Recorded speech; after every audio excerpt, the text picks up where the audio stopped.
Bienvenue et merci d'avoir accepté notre invitation donc, à ce webinaire de présentation des résultats de l'étude sur les perspectives démographiiques de l'arc jurassien à l'horizon 2050. Donc moi je vais me présenter, je suis Nicolas Baupin, secrétaire général d'arcjurassien.org.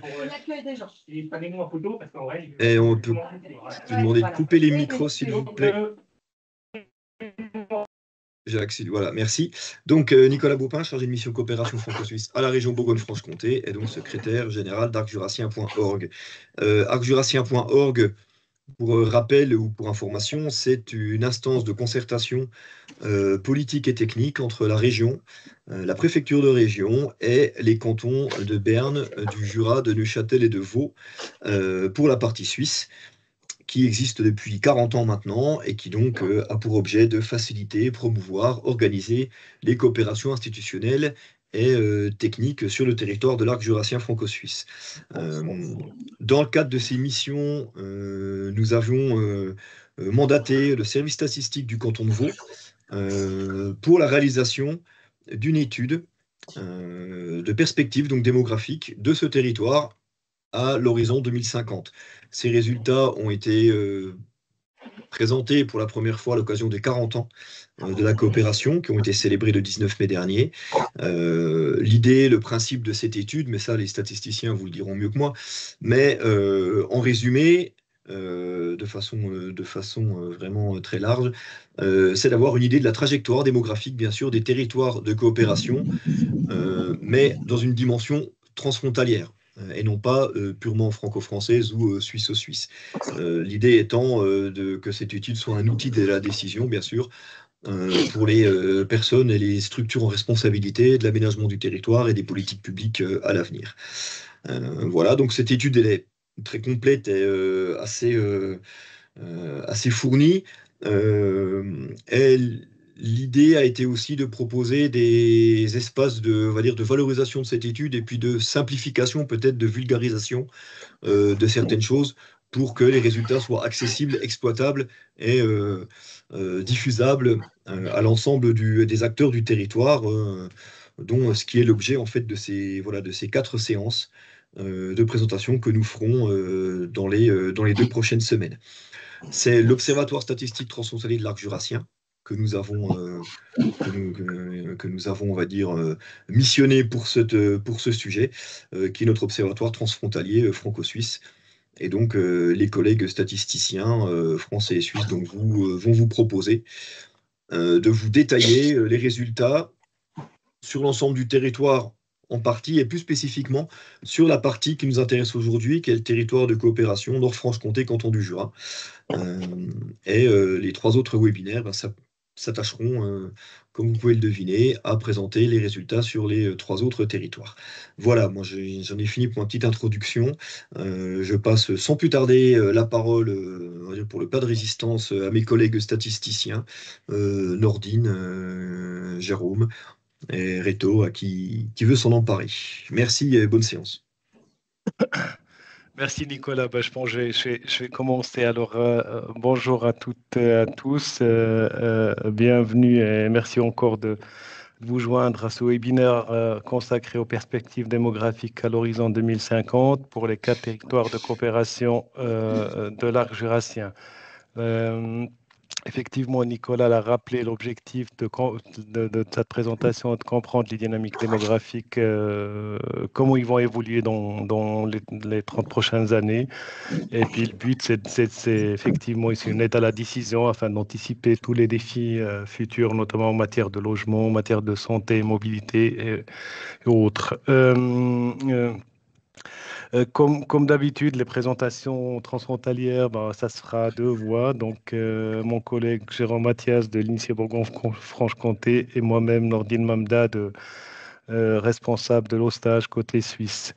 Avant peut-être de commencer, l'OSTAGE, c'est l'Observatoire statistique transfrontalier de l'arc jurassien. Nicolas l'a rappelé, donc on est côté suisse, on a 4 cantons qui font partie prenante de cet observatoire qui existe maintenant depuis plus de 20 ans. Et puis côté français, c'est la région Bourgogne-Franche-Comté qui ont en tête de file du projet. En termes un peu techniques ou statistiques, donc l'échange se fait entre l'INSEE Bourgogne-Franche-Comté et le service de statistique du canton de Neuchâtel qui représente les autres cantons. Aujourd'hui, on va un petit peu poser le contexte de l'étude en intro. En plus, on parlera des éléments méthodologiques. Ensuite, on présentera les résultats du territoire Nord-Franche-Comté, canton de Jura, avec une synthèse sur les dynamiques différenciées des territoires, avant de vous laisser quand même un espace pour les questions et échanges.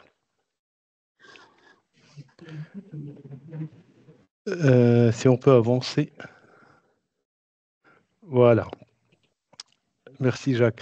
Je viens de le rappeler, donc la carte représente le territoire habituel de l'arc jurassien avec ces 4 territoires de coopération qui sont identifiables par leur couleur. Dans le cadre de cette étude, les projections portent uniquement sur ces 4 territoires de coopération sans l'aire d'influence qui est un peu à gauche et à droite en blanc. C'est une option choisie lors de la définition du mandat initial. Donc, on travaille et les résultats ne concernent que les 4 territoires de coopération, plus le cumul, la somme des 4 territoires qu'on utilise, qu'on emprunte le mot jurassien pour l'identifier dans nos études. Les résultats de l'étude sont réalisés par Statistique Vaud sous forme d'un rapport technique. Et ensuite, l'OSTAGE a réalisé une synthèse qui porte sur 2 axes, donc une analyse de la somme de ces territoires de coopération et un focus pour chaque territoire de coopération sous forme de feuilles statistiques avec une quinzaine d'illustrations, puis quelques messages clés. J'aimerais juste peut-être rappeler que l'étude, on nous a avec nous quand même les démographes des services de statistique du canton de Vaud et ils peuvent intervenir s'ils le souhaitent à tout moment. Donc, c'est eux qui ont réalisé l'étude, qui ont élaboré les hypothèses. Donc, je les remercie et puis le champ est ouvert s'ils veulent intervenir. Avant de voir les résultats de l'étude, je pense qu'il est important de parler un petit peu de comprendre la démarche utilisée pour établir ces projections. D'une manière générale, les projections, c'est anticiper l'évolution future d'une population d'un territoire à un instant T en utilisant les scénarios qui sont basés sur des paramètres connus. Donc, généralement, c'est les évolutions passées et les hypothèses sur l'avenir. Pour la définition des hypothèses, la définition des hypothèses ne se limite pas juste à... Il y a un retour, un bruit. La définition des hypothèses ne se limite pas à une simple extrapolation des tendances passées. Elle est élaborée par les démographes avec un modèle statistique et mathématique et complétée et se nourrit notamment des expertises des offices statistiques qui livrent les données et qui vérifient ou les représentants des partenaires qui sont vraiment les mieux placés et qui connaissent mieux les territoires pour ramener ou imaginer les évolutions futures. Et en fin de compte, ces hypothèses ont été quand même validées par un comité de pilotage de l'OSTAGE qui a validé ces hypothèses et donné son feu vert pour la réalisation. Une fois qu'on a défini les hypothèses, donc il faut qu'on établit des scénarios à partir de ces hypothèses. Donc on a 3 scénarios, un scénario moyen d'une manière générale qui est considéré comme le scénario le plus probable, qui prolonge les tendances actuelles. Un scénario avec quand même on anticipe des dynamiques de croissance plus fortes et un scénario bas avec une croissance plus modérée et voire même un recul selon les hypothèses d'une manière générale. Ensuite, une fois qu'on a appliqué ces scénarios pour produire des projections détaillées par région, par âge, par sexe, afin d'avoir une vision détaillée exploitable.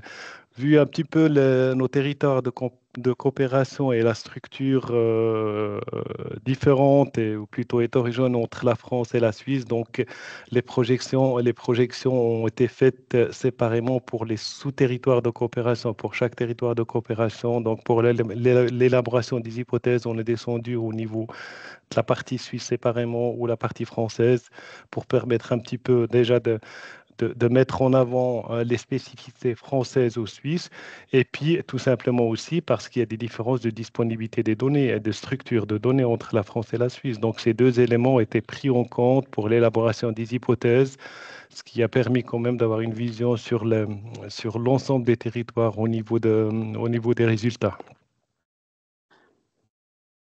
Jacques? Oui, on poursuit un peu l'explication de ces éléments méthodologiques, cette fois-ci avec les composantes démographiques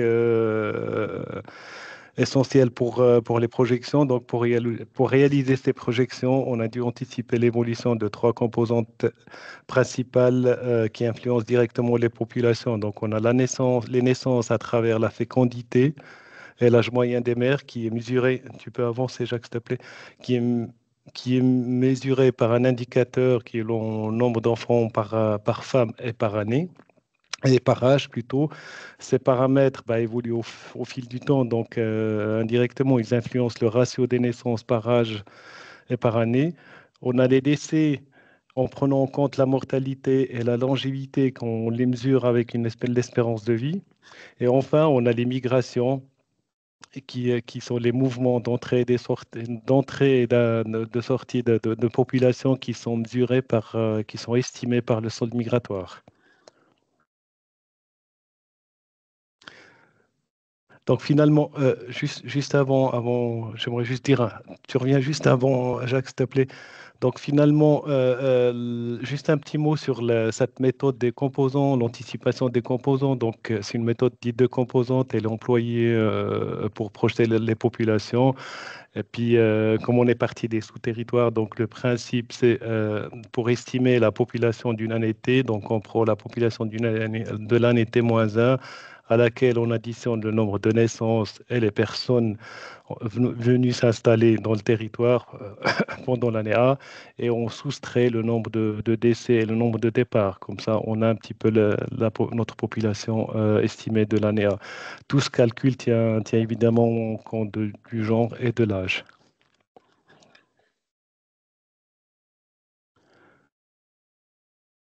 Voilà, on arrive une fois qu'on a posé ces éléments, on les a combinés, donc on élabore nos scénarios par rapport effectivement aux données qu'on a vues ou qu'on a étudiées, par rapport à l'expertise des partenaires et des services de statistiques. Puis on élabore trois scénarios qui sont combinés entre les hypothèses et les composantes démographiques. On a un scénario moyen qui est basé généralement sur la poursuite des tendances actuelles, donc un niveau modéré dans les trois composants.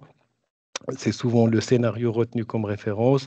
On a un scénario, mais très optimiste, avec vraiment une dynamique de croissance forte. Puis là, on estime un solde migratoire plutôt élevé, positif, avec une fécondité importante et une espérance de vie qui va augmenter. Enfin, d'autre côté, on a le scénario le plus pessimiste, puis là, on suppose quand même un ralentissement des flux migratoires, une fécondité faible et une hausse quand même de l'espérance de vie qui reste limitée. Donc, l'idée en fait, l'idée de ces scénarios, c'est pas de prédire l'avenir d'une manière générale, mais c'est d'explorer les trajectoires ou les différentes trajectoires futures possibles en tenant compte notamment des incertitudes liées à l'avenir démographique.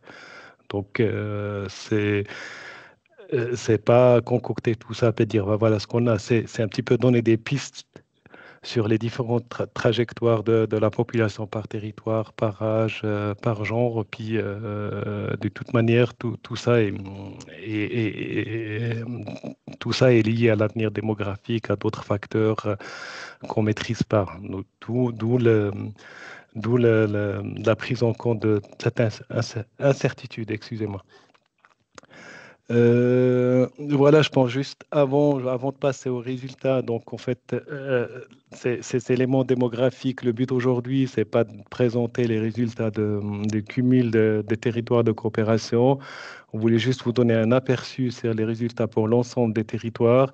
Ensuite, on fera un focus, un zoom sur les territoires qui nous concernent aujourd'hui. Oui, alors voilà. Pour l'ensemble de l'arc jurassien, j'ai envie de dire, ben, pour l'ensemble de ces quatre territoires, le résultat est le suivant. Donc, on avait une progression de la population entre 1990 et 2020. On avait à peu près passé 100 000 habitants de plus. Et puis, on voit avec la courbe que ça se tasse un peu. Donc, entre 2020 et 2005, on estime qu'il y aura 20 000 habitants de plus. Donc, selon le scénario moyen, c'est une évolution démographique, certes, mais qui reste limitée par rapport à ce qui s'est passé dans la période 2020-2005. Cette croissance mesurée s'explique bah, par un solde migratoire qui est estimé modéré et puis également par une fécondité qui reste basse, sans oublier vraiment le vieillissement progressif de la population qui est assez généralisé. Le scénario qui est un peu plus favorable, donc on sera une augmentation, la population de ces quatre territoires de coopération atteindra près de 880 000 habitants en 2050. Et le scénario bas, on est à 750 000, donc il y a une différence quand même très importante entre les deux extrémités des projections. Mais même si on prend le scénario modéré, on reste quand même sur une croissance très limitée par rapport à ce qu'on a vécu cette dernière période, depuis les années 90. Voilà les résultats un peu globalement sur les quatre territoires. Ce n'est pas l'objectif aujourd'hui de présenter ces résultats. Notre objectif aujourd'hui, ce webinaire qui est le premier d'une série de quatre, il est consacré aux résultats et aux hypothèses prises en compte pour le territoire Nord-Franche-Comté, canton de Jura. Donc, on va présenter ces résultats. Ensuite, on fera peut-être un aperçu sur où les situer dans un cadre un peu plus large par rapport aux autres territoires, avant de conclure avec une conclusion des principaux messages liés à ce territoire. Donc, sans tarder, je passe la parole à mon collègue Jérôme Mathias de l'INSEE Bourgogne-Franche-Comté. Bien, merci Nordine. Donc, les principaux résultats des projections sur Nord-Franche-Comté, canton du Jura. Donc, déjà, le territoire Nord-Franche-Comté, canton du Jura, c'est le territoire qui est tout au nord de l'arc jurassien, composé du canton du Jura sur la partie suisse, et puis d'une partie du territoire de Belfort et la partie nord du Doubs, où se situe Montbéliard. Avec, là, on peut déjà voir que du côté français, on a deux grosses agglomérations, Belfort et Montbéliard, qui sont, en termes de taille, plus gros que le canton du Jura. Donc, ça va avoir un impact aussi sur, sur les projections de ce territoire. Les hypothèses faites du côté français vont être cruciales sur les résultats. Donc, voilà. Donc, c'est un territoire qui fait 330 000 habitants. C'est le plus peuplé des quatre territoires de coopération. Du fait du côté français fortement urbanisé, plutôt situé en plaine, industriel. Les 4/5 de la population réside en France. Donc, du côté français, plutôt une population encore jeune, même si elle est vieillissante. Et du côté suisse, davantage de 45-65 ans. Donc voilà, côté suisse aussi plutôt montagneux. Le Jura, il est plus situé dans le canton du Jura que du côté Nord-Franche-Comté. Il y a 144 000 emplois, beaucoup d'emplois industriels. Donc les trois quarts sont situés en France et des emplois industriels en nombre important dans l'automobile du côté français et dans l'horlogerie du côté suisse. C'est un territoire où il y a environ 7000 frontaliers qui travaillent en Suisse. Voilà. Et j'ai oublié sur le périmètre, cette étude intègre Moutier, qui jusqu'à présent, enfin, jusqu'à peu, n'était encore pas intégrée dans le périmètre du territoire Nord-Franche-Comté et canton du Jura. Donc, sur les hypothèses, donc des scénarios en termes de fécondité, les hypothèses qui ont été faites sont des hypothèses proches d'autres exercices qui sont au niveau national, que ce soit du côté français ou du côté suisse. Donc, pour tous les territoires, c'est les mêmes niveaux de fécondité qui sont retenus. Et c'est des niveaux qui sont relativement proches de ce qui a été observé ces dernières années, sachant qu'on était dans une situation où la fécondité était plutôt en baisse, donc depuis 2010 du côté français et depuis 2017 du côté suisse. Donc cet exercice a été fait avec un scénario moyen, donc à un enfant 65 par femme et un enfant 40 par femme du côté suisse, 1,65 du côté français, et avec des hypothèses basses et hautes qui se situent 0,15 points au-dessus ou en dessous de chaque côté. Donc, ça fait un 50 pour l'hypothèse basse partie française, un 80 pour l'hypothèse haute, et côté suisse, un 25 pour l'hypothèse, enfin pour le scénario bas, et un 55 pour le scénario moyen.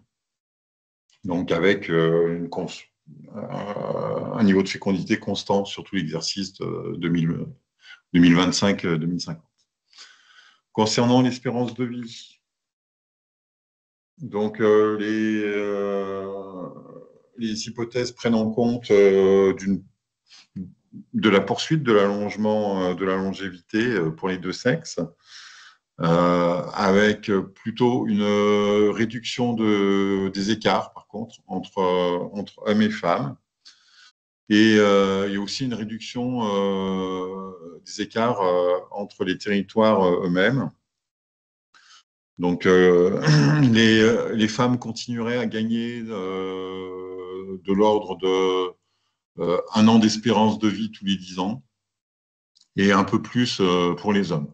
Bon, alors sachant que ça, ici, sur ces hypothèses-là, elles sont territorialisées et du coup, on part du niveau d'espérance de vie propre à chaque territoire et même propre à chaque sous-territoire, le sous-territoire côté français, le sous-territoire côté suisse, auquel on applique des évolutions, par contre, elles qui sont plus des évolutions globales. Voilà, utilisées un petit peu comme la fécondité aussi dans d'autres exercices, soit nationaux ou internationaux.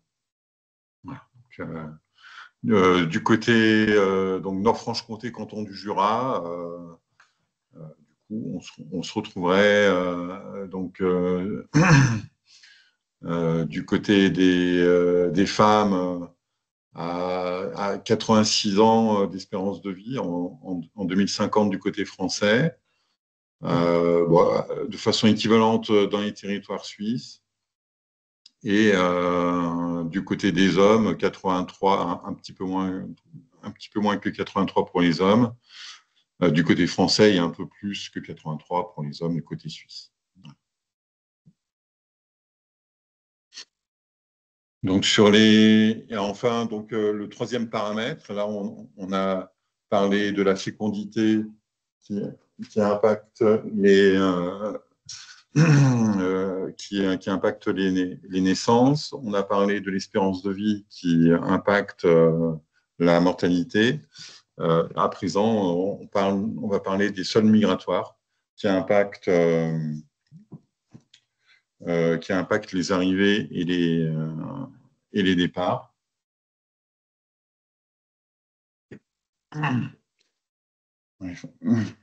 Voilà.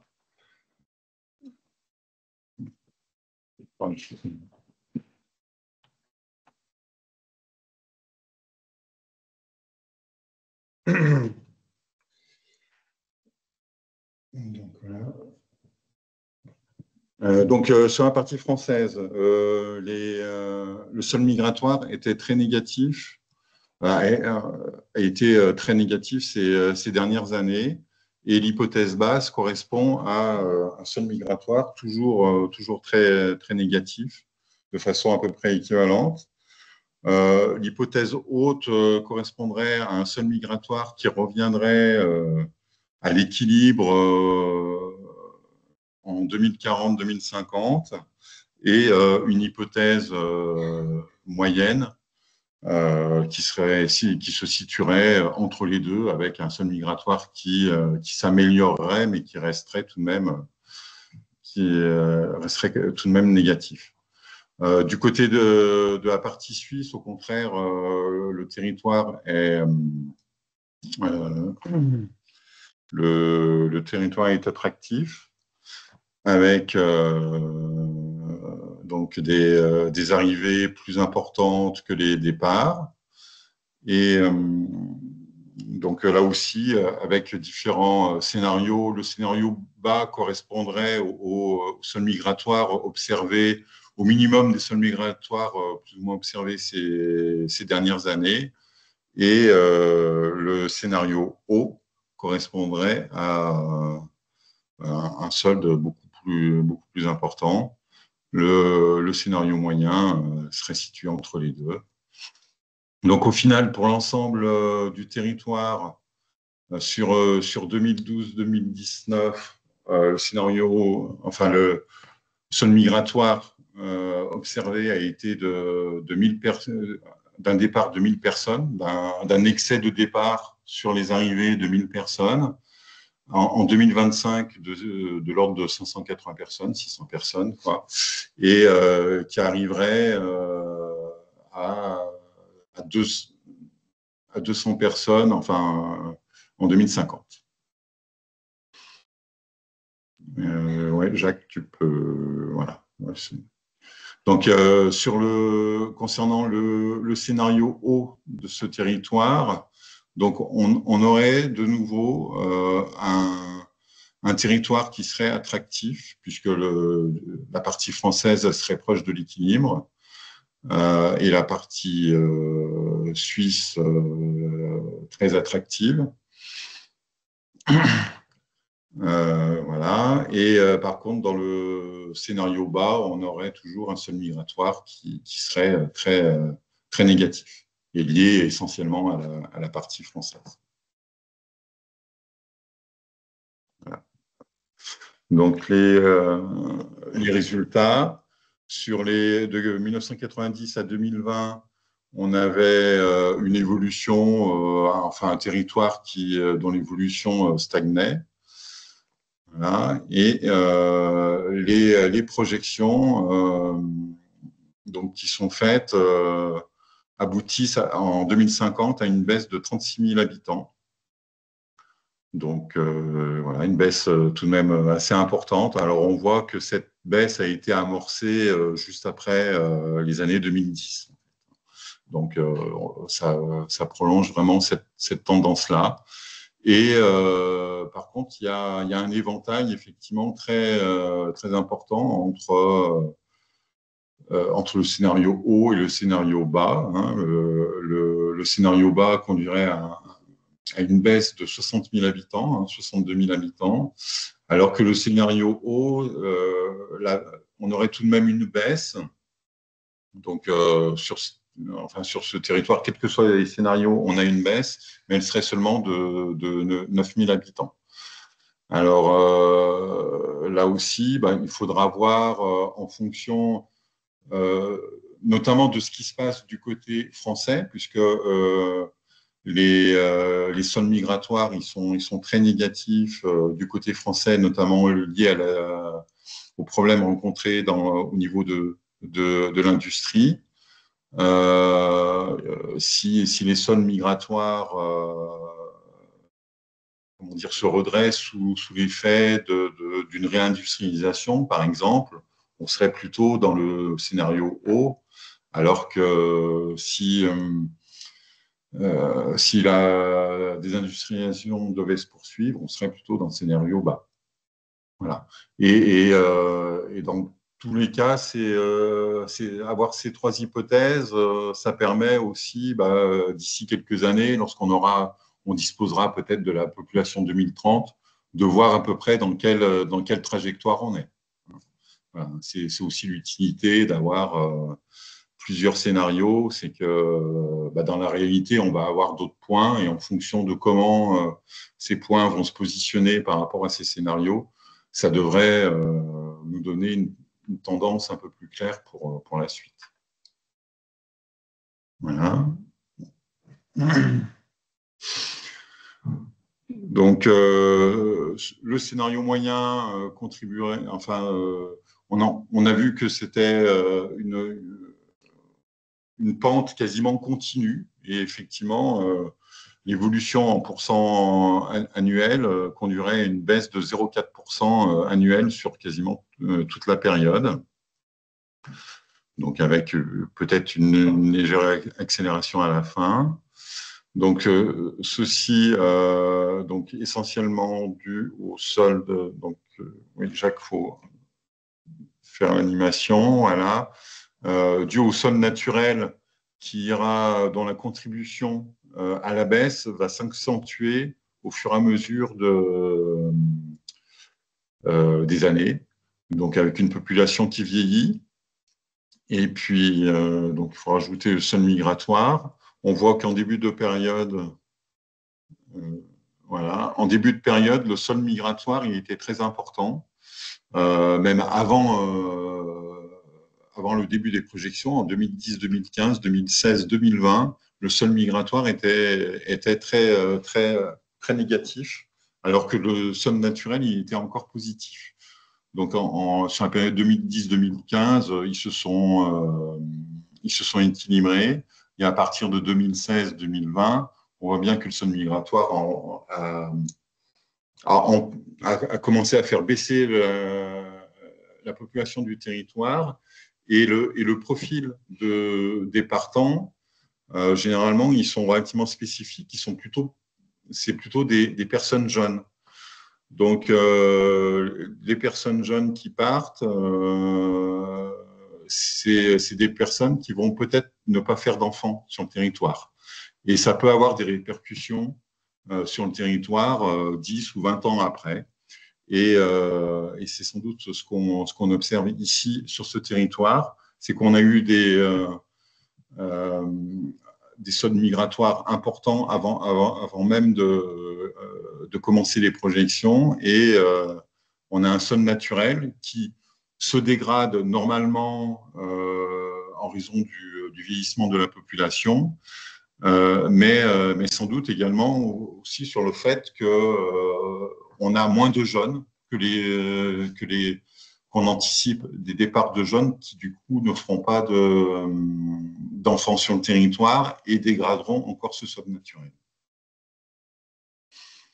Voilà. Donc ça, on reprend un petit peu les trois scénarios. C'est plus en chiffres absolus, mais en valeur relative. Donc le scénario moyen, on serait sur une baisse de 11%. Le scénario bas, une baisse de près de 19%, c'est-à-dire le territoire en 2050 perdrait 1/5 de sa population, et un scénario haut où le territoire ne perdrait que 2,6% de sa population. C'est bon. Alors maintenant, on regarde les résultats par âge. Donc par âge, sur les moins de 20 ans, on voit que la chute est tout de même très très importante. On passerait de 80 000 habitants de moins de 20 ans à un peu moins de 60 000. Une baisse de près de 21 000 personnes. Donc, c'est une contraction d'un quart de la population de moins de 20 ans. C'est les 2 tiers de la réduction de la population de moins de 20 ans de l'arc jurassien. Sachant que ce territoire est assez gros au niveau de l'arc jurassien et en plus, avec un déclin important, ça explique que l'essentiel des pertes se fait sur ce territoire. Dans le cadre du scénario bas, on pourrait perdre jusqu'à 30 000 personnes de moins de 20 ans, presque 40%. Et dans le cas du scénario haut, on perdrait tout de même 11 000 personnes, ce qui est quand même beaucoup plus que les moins 3% au niveau de la population totale, puisque là, on est à moins 14%.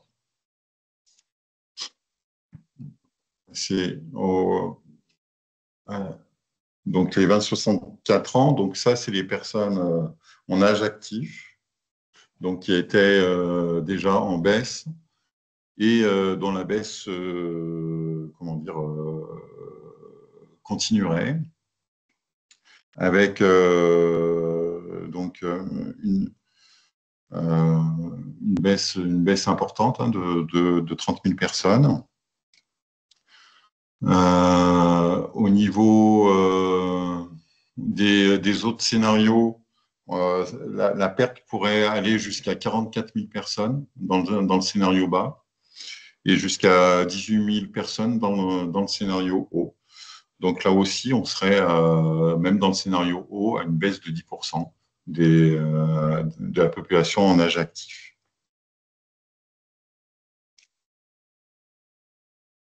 Et sur les 65 ans et plus, dans le cadre du vieillissement généralisé de la population, du fait que l'espérance de vie augmente, c'est la seule population qui continue d'augmenter, donc qui augmente jusque dans les années 2040, puis se stabilise.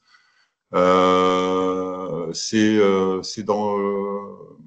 parmi les territoires de coopération ici que, avec une hausse de 22% en 2050, c'est dans ce territoire qu'ils augmenteront le moins.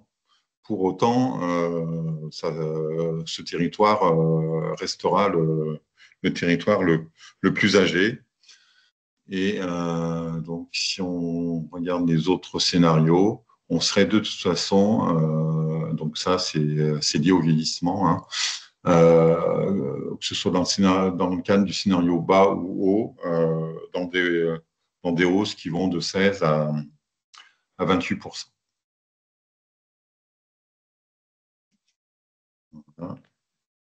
Et au niveau de la pyramide des âges, donc on peut voir que les seules populations qui augmentent très nettement, c'est les populations qui ont plus de 75 ans.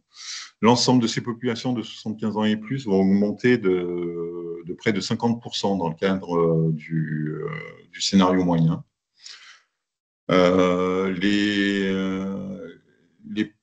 Les personnes les plus jeunes, les moins de 20 ans, vont diminuer d'un quart.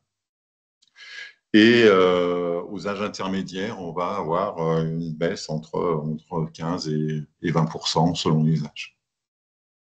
Voilà, donc ça, on voit bien ici que on va avoir moins de jeunes qu'avant et plus de personnes âgées qu'avant. Conséquence du vieillissement.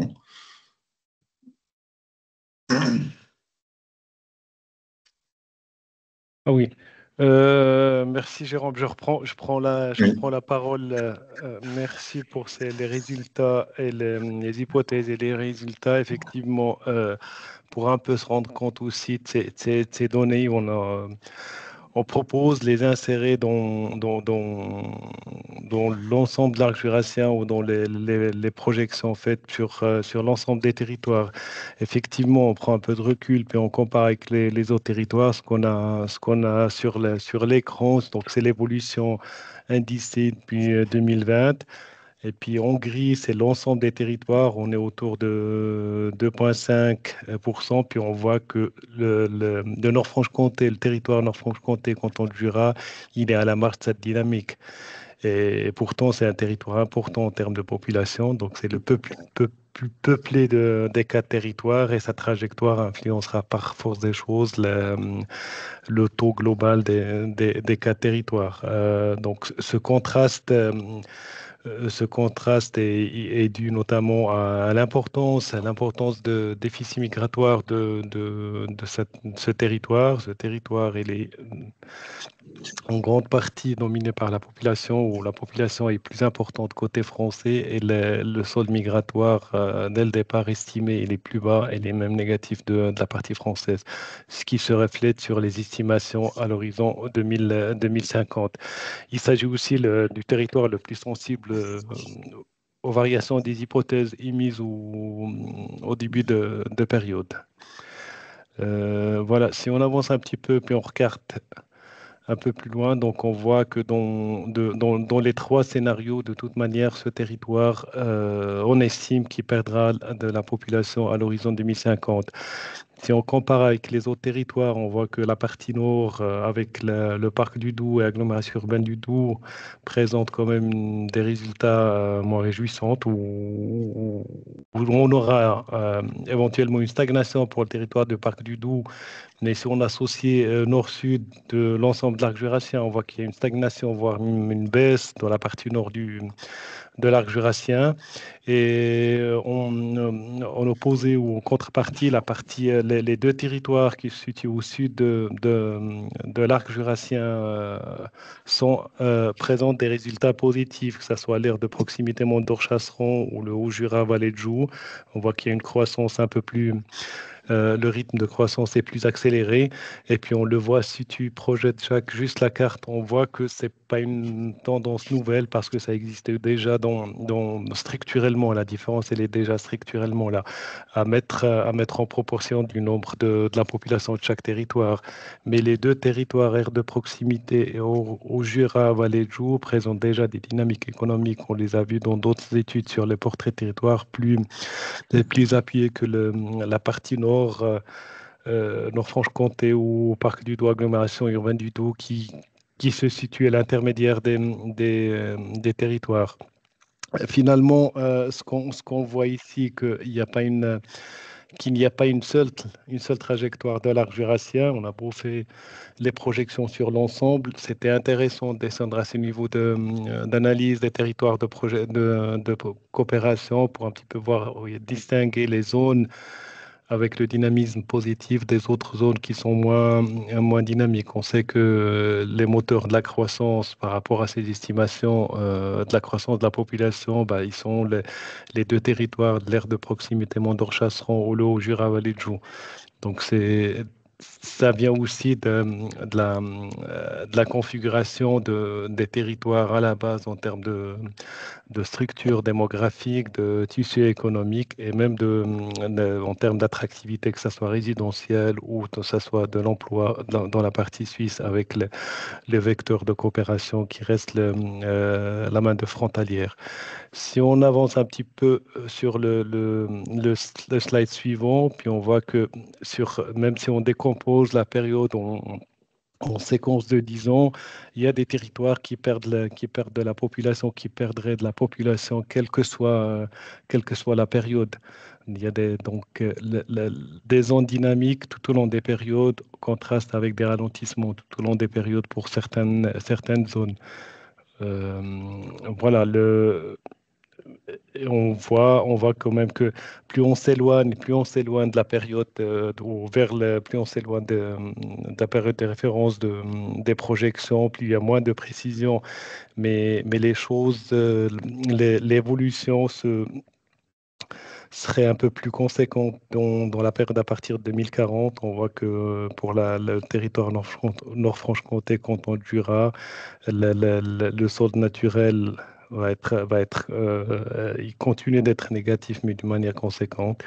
Et puis, dans les autres territoires, si on prend l'ensemble de l'arc jurassien pour la colonne tout à droite, donc c'est à partir de 2040 qu'on commence aussi à avoir un solde négatif, un solde naturel négatif avec une proportion plus conséquente. Voilà le topo par rapport à d'autres territoires pour dire il n'y a pas une seule trajectoire. Ce territoire Nord-Franche-Comté qui pèse en termes de population en termes relatifs, donc influence par force des choses les projections de cumul de 4 territoires. Et puis pour conclure, avant peut-être de vous donner la parole, si on revient à notre territoire, Nord-Franche-Comté, canton de Jura, donc on aura une baisse de population quel que soit le scénario. Donc dans le scénario le plus positif et le plus optimiste, on aura une perte de près de 9000 habitants. Et puis, ça reste le seul territoire à perdre des habitants, quelles que soient les hypothèses, quelle que soit la composante, quel que soit le scénario. Cette baisse, par force des choses, elle engendre de façon croissante par le vieillissement de la population. La baisse, dans les différentes catégories d'âge, on a vu que la population jeune va baisser, la population de plus de 65 ans va également augmenter de 22%. Sachant que déjà ce territoire était déjà le plus âgé de l'arc jurassien même avant de réaliser ces projections.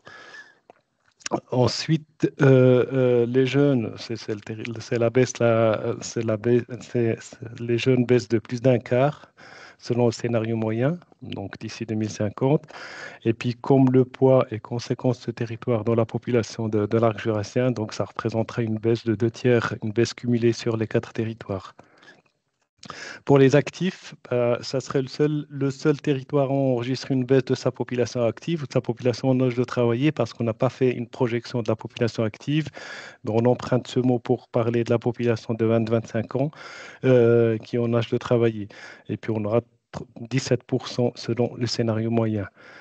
Ensuite, Jacques, pour les seniors, certes, on a une baisse de 22%, mais en comparaison avec les autres territoires, ça reste la baisse la plus faible en proportion par rapport aux 3 autres territoires. Et c'est la même chose pour les 75 ans et plus. Donc, on est à passer la moitié, près de 55%, mais le rythme il est inférieur au regard des autres territoires où on est à quasiment les 3/4%.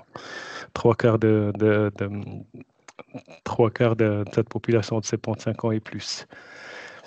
Et voilà, je pense rapidement les principaux messages que vous retrouverez aussi sur le site. Oui, tu peux passer à la slide suivant. Oui, vous retrouverez aussi sur le site, notre site internet, puisque on a publié le rapport produit par Statistique Vaud. On a publié cette synthèse qui regroupe, qui est vraiment une analyse de l'ensemble des territoires, plus ces feuillets statistiques qui sont sur le site internet. Je vous ai mis le lien sur la présentation. Et puis, chaque portrait, ils sont standardisés, ce qui permet la comparaison avec une quinzaine d'illustrations qui portent sur la population. Ils sont scindés en 2 parties, la croissance de la population et la population par âge, avec un rappel des hypothèses.